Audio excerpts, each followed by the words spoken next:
Police प्रशासन की जिम्मेदारी होती है कि वह कानून व्यवस्था बनाए रखे और भ्रष्टाचार को रोकने के लिए सख्त कदम उठाए। लेकिन कई बार पुलिस महकमे के कुछ अधिकारी अपने कर्तव्यों का सही तरीके से पालन नहीं करते और जनता से अवैध वसूली जैसी गतिविधियों में लिप्त हो जाते हैं। ऐसी ही एक अनोखी और चौंकाने वाली घटना सामने आई जब एक एसपी पुलिस अधीक्षक मैडम ने खुद को आम नागरिक की तरह पेश किया और एक ठेले पर गुप्त चोरी बेचने लगी। उनका मकसद था यह देखना कि उनके इलाके में पुलिसकर्मी किस तरह का व्यवहार कर रहे हैं। इसी दौरान एक दरोगा, सब इंस्पेक्टर, वहां पहुंचा और पैसे देने के बजाय उल्टा पैसे मांगने लगा। इस घटना ने पूरे पुलिस विभाग में हड़कंप मचा दिया और यह चर्चा का विषय बन गई। आइए इस दिलचस्प घटना को विस्तार से समझते हैं। गुड़िया एक छोटे से गांव में पैदा हुई थी। उसका परिवार साधारण था, लेकिन उसके माता पिता ने उसे हमेशा पढ़ाई के लिए प्रेरित किया। एक दिन गांव में अचानक हलचल मच गई। नया एसडीएम दौरे पर आया था। गांव के लोग सम्मान में कतार में खड़े थे और जब एसडीएम साहब गाड़ी से उतरे तो उनका रौब देखकर गुड़िया मंत्रमुग्ध रह गई। ये कौन है माँ? उसने उत्सुकता से पूछा। बेटा, ये हमारे इलाके के सबसे बड़े अफसर हैं। इनके हाथ में कानून व्यवस्था की ताकत होती है। उस दिन से गुड़िया का सपना था उसे भी एसडीएम बनना है। गुड़िया के गांव में अच्छी शिक्षा की सुविधा नहीं थी। फिर भी उसने मेहनत की, शहर जाकर पढ़ाई की और दिन रात एक कर दिया। कई असफलताओं के बावजूद उसने हिम्मत नहीं हारी। आखिरकार वर्षों की कड़ी मेहनत के बाद उसने राज्य पीसीएस परीक्षा पास कर ली और एसडीएम बन गई। जब पहली बार उसने अपना नामपट देखा, गुड़िया वर्मा की आंखों में आंसू थे। यह उसके संघर्ष का परिणाम था। एक दिन एसपी मैडम के पास लगातार शिकायतें आ रही थीं कि उनके क्षेत्र में कुछ पुलिसकर्मी अवैध वसूली कर रहे हैं। खास तौर पर सड़क किनारे ठेले, दुकानदार और रेहड़ी पटरी वालों से हर हफ्ते पैसे मांगे जाते थे। मैडम, हम गरीब लोग मेहनत से कमाते हैं, लेकिन पुलिस वाले हर हफ्ते हमसे जबरन पैसे लेते हैं। हम क्या करें? एक दुकानदार ने शिकायत की। पुलिसकर्मी हफ्ता वसूलते थे, यानी हर हफ्ते ठेले वालों से पैसे लेते थे। गरीब और मजबूर लोग डर के मारे विरोध नहीं कर पाते थे। शिकायत करने पर पुलिसकर्मी उन्हें डराने धमकाने लगते थे। इस भ्रष्टाचार में नीचे स्तर के पुलिसकर्मी से लेकर बड़े अधिकारी तक शामिल हो सकते थे। एसपी मैडम को समझ आ गया कि अगर उन्हें सच्चाई जाननी है तो आम जनता की तरह रहकर खुद जांच करनी होगी। अपने विभाग की सच्चाई जानने के लिए अनोखी योजना, गुप्त जांच, अंडरकवर ऑपरेशन। एसपी मैडम ने तय किया कि वह किसी को बिना बताए खुद ठेले पर गुपचुप पानीपुरी बेचेंगी और देखेंगी कि पुलिस का असली चेहरा क्या है। आम नागरिक की तरह बदलाव उन्होंने अपनी वर्दी उतारकर साधारण कपड़े पहने, सिर पर दुपट्टा लिया और मास्क पहन लिया ताकि कोई उन्हें पहचान न सके। मजबूर लोगों का दर्द महसूस करना, जब तक वह खुद उनकी जगह नहीं आएंगी तब तक उन्हें असली तकलीफ का एहसास नहीं होगा। भ्रष्ट पुलिसकर्मियों को रंगे हाथ पकड़ना एसपी मैडम चाहती थीं कि वे उन पुलिस वालों को सीधे सबूतों के साथ पकड़ सकें ताकि उनके खिलाफ सख्त कार्रवाई हो सके। एसपी मैडम केवल अवैध वसूली ही नहीं, बल्कि सिस्टम में फैले अन्याय और भेदभाव के खिलाफ भी कदम उठाना चाहती थीं। गरीबों के साथ भेदभाव, छोटे दुकानदार और ठेले वाले हर दिन पुलिस के डर से परेशान रहते थे, जबकि बड़े व्यापारी रिश्वत देकर आराम से अपना काम चला रहे थे।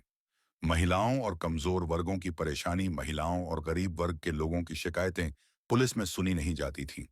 सत्य को उजागर करना एसपी मैडम को समझ आ गया था कि कागजों पर कार्रवाई करने से कुछ नहीं होगा। असली बदलाव लाने के लिए उन्हें खुद मैदान में उतरना होगा। ईमानदार और जवाबदेह पुलिस व्यवस्था बनाना। एसपी मैडम चाहती थीं कि पुलिस केवल वर्दी की ताकत का इस्तेमाल न करे, बल्कि जनता की सेवा में ईमानदारी से काम करे। भ्रष्ट पुलिसकर्मियों की पहचान करना, कौन रिश्वत ले रहा है और कौन ईमानदारी से ड्यूटी कर रहा है, इसका खुलासा करना। जनता का विश्वास जीतना, लोगों को भरोसा दिलाना कि कानून उनके हक में काम करेगा, न कि उनके खिलाफ। सिस्टम में बदलाव लाना, पुलिस महकमे में अनुशासन और ईमानदारी को प्राथमिकता देना।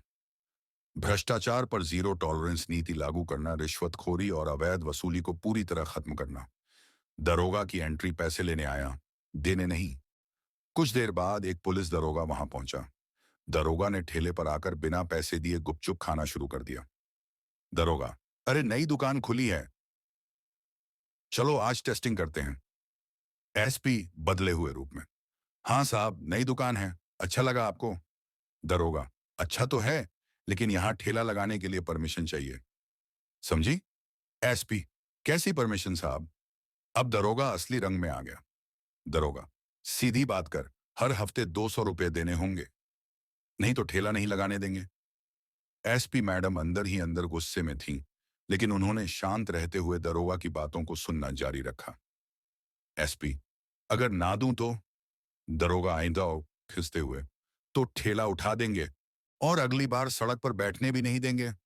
अब एसपी मैडम को पूरी सच्चाई समझ आ गई थी। यह वही भ्रष्टाचार था जिसकी शिकायतें उन्हें मिल रही थीं। असली पहचान का खुलासा दरोगा के उड़ गए होश। एसपी मैडम ने तुरंत अपना मास्क हटाया और सख्त लहजे में कहा, क्या मुझे भी हफ्ता देना पड़ेगा दरोगा जी? दरोगा हक्का बक्का होकर, "म, मैडम, आप ये कैसे हो सकता है?" एसपी मैडम, तुम्हारी हिम्मत कैसे हुई गरीब ठेले वालों से पैसे वसूलने की? कितने लोगों को लूटा है? दरोगा घबरा गया, उसका चेहरा सफेद पड़ गया। वहां मौजूद बाकी लोग यह देखकर चौंक गए कि गुपचुप बेचने वाली महिला असल में जिले की एसपी निकली। पुलिस विभाग में हड़कंप, त्वरित कार्रवाई। एसपी मैडम ने उसी समय दरोगा को सस्पेंड कर दिया। पूरे पुलिस विभाग में जांच के आदेश दिए ताकि पता लगाया जा सके कि और कौन कौन इसमें शामिल है। बाकी पुलिसकर्मियों को चेतावनी दी गई कि अगर कोई भी रिश्वत लेता पकड़ा गया तो उसकी वर्दी उतरवा दी जाएगी। भ्रष्टाचार के खिलाफ जनता से खुलकर शिकायतें देने की अपील की गई। अब पूरे शहर में चर्चा थी। ऐसी एसपी पहली बार देखी है जो खुद ठेले पर बैठ गई सच्चाई जानने के लिए। अब पुलिस वाले किसी गरीब से हफ्ता नहीं मांगेंगे, क्योंकि एसपी मैडम खुद सतर्क हैं। जनता की जीत जब एसपी मैडम ने दिलाई न्याय की रोशनी, गरीबों और ठेले वालों की खुशी। एसपी मैडम की इस बहादुरी और ईमानदारी भरी कार्रवाई ने ठेले वालों और छोटे दुकानदारों के चेहरों पर सच्ची मुस्कान लौटा दी। अब उन्हें डर के बिना अपना काम करने की आजादी मिली। कोई पुलिसकर्मी जबरन उनसे हफ्ता वसूली नहीं कर सकता था। गरीब और मेहनतकश लोगों को पहली बार लगा कि कोई अधिकारी उनकी रक्षा करने के लिए खड़ा है। अब हमें किसी से डरने की जरूरत नहीं है। पहली बार पुलिस हमारी मदद के लिए आई है, हमें लूटने के लिए नहीं, एक ठेले वाले ने खुशी से कहा। पुलिस विभाग में सुधार और बदलाव। एसपी मैडम की इस कार्रवाई से पूरे जिले के पुलिस प्रशासन में भारी बदलाव हुआ। जिन पुलिसकर्मियों ने रिश्वत ली थी, उन्हें निलंबित सस्पेंड कर दिया गया। पुलिसकर्मियों को जेनरेजो जनता से नर्म व्यवहार रखने और कानून के मुताबिक काम करने की सख्त हिदायत दी गई। हर थाने में भ्रष्टाचार शिकायत बॉक्स रखा गया, जहां लोग अपनी शिकायतें बिना डर दर्ज करा सकते थे। हर पुलिस स्टेशन पर एक हेल्पलाइन नंबर जारी किया गया, जिससे कोई भी व्यक्ति अवैध वसूली या पुलिस के दुर्व्यवहार की रिपोर्ट कर सके। अब पुलिस पर जनता का विश्वास फिर से बहाल होने लगा। प्रशासन और नेताओं की प्रतिक्रिया। एसपी मैडम की बहादुरी की गूंज उच्च प्रशासन और सरकार तक पहुंची। जिले के डीएम, जिला अधिकारी और उच्च पुलिस अधिकारियों ने उनकी तारीफ की। सरकार ने उन्हें सम्मानित किया और बाकी जिलों में भी ऐसे ही सुधार करने के आदेश दिए। नए कानून लागू किए गए जिससे गरीब और छोटे दुकानदारों का शोषण रोका जा सके। अगर हर अफसर ऐसा हो जाए तो कोई गरीब कभी अन्याय का शिकार नहीं होगा, एक मंत्री ने प्रेस कॉन्फ्रेंस में कहा। मीडिया और सोशल मीडिया पर चर्चा। एसपी मैडम की इस कार्रवाई की खबर मीडिया और सोशल मीडिया पर तेजी से वायरल हो गई। टीवी चैनलों और अखबारों में जनता की एसपी की कहानियां छपने लगी। सोशल मीडिया पर लोगों ने कहा, देश को ऐसी बहादुर अफसरों की जरूरत है। हैशटैग हर जनता की एसपी, हर हॉनेस्ट ऑफिसर, हर करप्शन फ्री पुलिस ट्रेंड करने लगे। अब एसपी मैडम सिर्फ अपने जिले में नहीं, बल्कि पूरे देश में एक मिसाल बन चुकी थी। जनता का समर्थन और सम्मान। जनता ने एसपी मैडम का धन्यवाद करने के लिए एक बड़ा समारोह आयोजित किया। ठेले वालों और छोटे दुकानदारों ने फूलों से उनका स्वागत किया।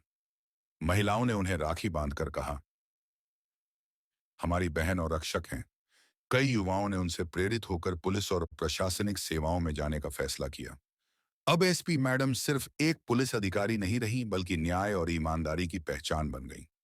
निष्कर्ष, जब जनता ने महसूस की असली जीत, भ्रष्ट पुलिसकर्मियों का पर्दाफाश हुआ, गरीबों को न्याय मिला, पुलिस व्यवस्था में सुधार आया, जनता और पुलिस के बीच विश्वास बढ़ा। देश भर में ईमानदार अफसरों की जरूरत पर चर्चा शुरू हुई। यह सिर्फ मेरी नहीं, बल्कि पूरे समाज की जीत है, एसपी मैडम ने मुस्कुराते हुए कहा। अब यह घटना इतिहास में एक मिसाल बन चुकी थी कि अगर कोई अधिकारी सच में जनता की सेवा करना चाहे, तो वह पूरा सिस्टम बदल सकता है।